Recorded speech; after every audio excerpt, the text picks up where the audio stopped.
안녕하세요. 아브라함의 증문즉답 두 번째 시간입니다. 몇 번째까지 할지는 잘 모르겠지만 이번에도 한 가지 질문을 가지고 왔습니다. 구독자분께서 이렇게 질문을 해주셨습니다. 에스프레소 추출 시간이 중요하지 않다라고 말하는 것이 궁금하다라고 말씀하셨는데, 이거를 전부의 모든 경우의 수를 다 설명해 줄 수는 없지만 이 시간만큼 제가 여러분들에게 이걸 알려드리기 위해서 영상을 켰어요. 뭐냐면 에스프레소 추출 시간이 왜 중요하지 않은지에 대한 것만 딱 인식을 시켜드릴게요. 우선 일반적으로 우리가 에스프레소를 배울 때 이 시간을 굉장히 중요하게 생각해요. 20초에서 30초 사이, 정확하게는 22초에서 28초 사이 정도로 이렇게 생각을 합니다. 왜냐하면 자격증반 이게 시험을 치면 기준이 22초에서 28초거든요. 그래서 25초 내외로 추출 시간을 잡으라고 배우게 되죠. 우리가 그렇게 배우다 보니까 이 25초라는 시간, 이게 깨지면 안 될 것 같은 거예요. 30초가 넘어가면 막 불안하기 시작하고 20초보다 안 되게 10초대로 나오게 되면 막 과소 추출이다 이렇게 배워놓으니까 그게 정답인 줄 알고 살아갔는데, 우선 일단 왜 이게 시간이 중요하지 않은지를 먼저 좀 설명을 드릴게요. 추출하는 시간이 길어지는 이유가 뭘까요? 추출하는 시간이 길어지는 이유. 분쇄도가 너무 가늘었을 때 추출하는 시간이 길어지겠죠. 왜냐하면 분쇄도가 너무 가늘면 저항이 너무 많이 걸려가지고 추출이 천천히 될 거잖아요. 그래서 우리는 일반적으로 추출하는 시간이 너무 길어지면 분쇄도를 굵게 가는 경향이 있어요. 이건 아주 초보자들이 하는 세팅 방법입니다. 시간을 보고 분쇄도를 조절하는 것. 굉장히 초보자들이 하는 방법인데, 자 보세요. 반대로 생각해 볼게요. 추출 시간이 너무 빠르다. 추출 시간이 너무 빠르면 우리는 어떻게 해결을 하려고 하죠? 분쇄도를 더 가늘게 가서 해결을 하려고 하죠. 그러니까 오로지 우리가 이 추출 시간은 뭘로만 생각을 하냐면 분쇄도에 굵고 가는 걸로 해결을 하려고 해요. 너무 느리게 나오면 분쇄도를 굵게 가고, 너무 빠르게 나오면 분쇄도를 더 굵게 가고, 가늘게 가고, 헷갈리네, 저도.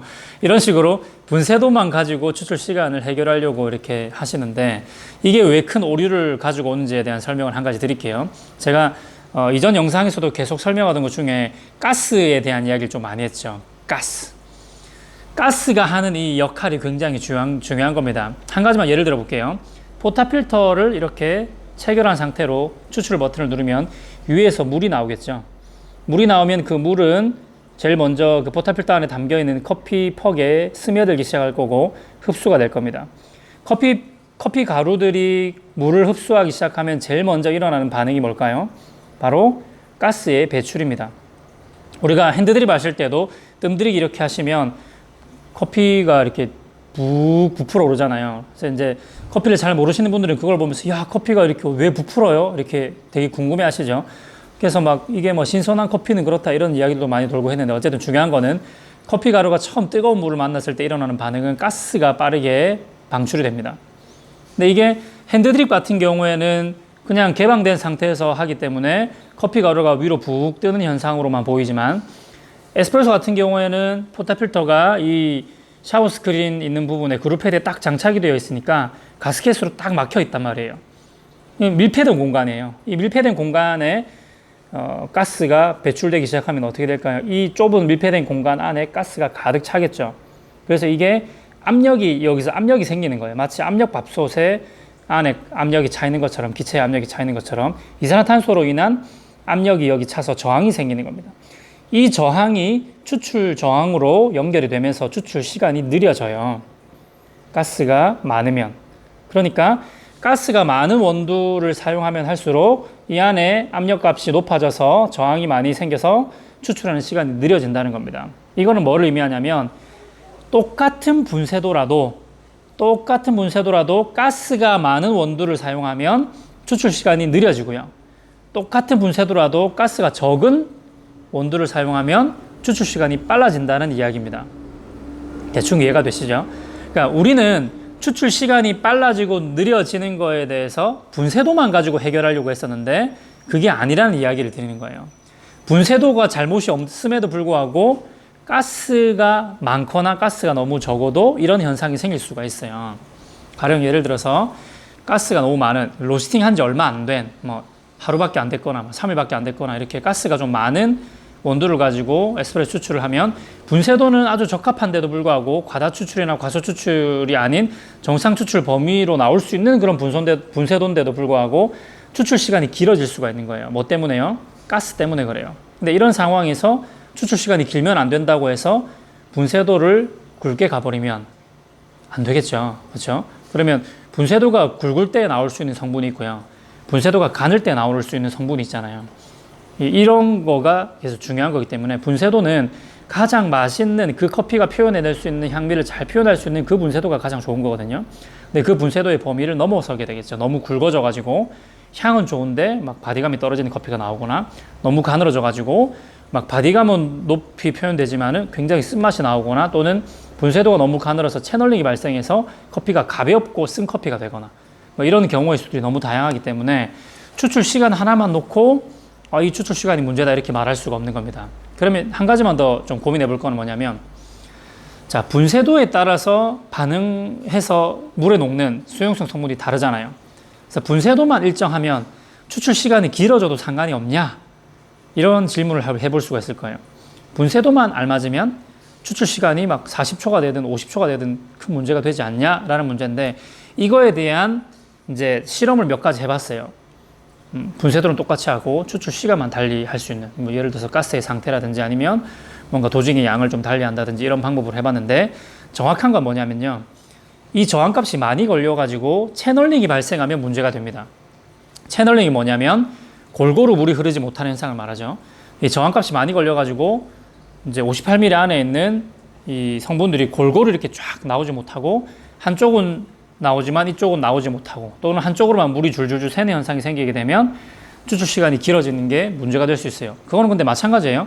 추출 시간이 빨라도 느려져도 채널링이 생겨버리면 커피 맛에는 문제가 생깁니다.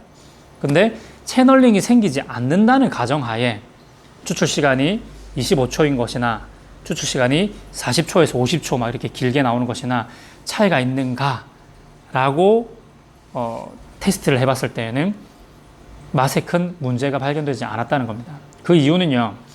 저희가 커피의 성분을 이렇게 다루면서 커피 성분학을 연구해 보면 커피에는 좀 부드러운 성분이 있고요. 좀 자극적인 성분이 있어요. 근데 이 부드러운 성분은 이 성분들이 나올 수 있는 조건만 갖춰지면 나옵니다. 먼저 나오려고 해요. 근데 이 자극적인 성분들은요.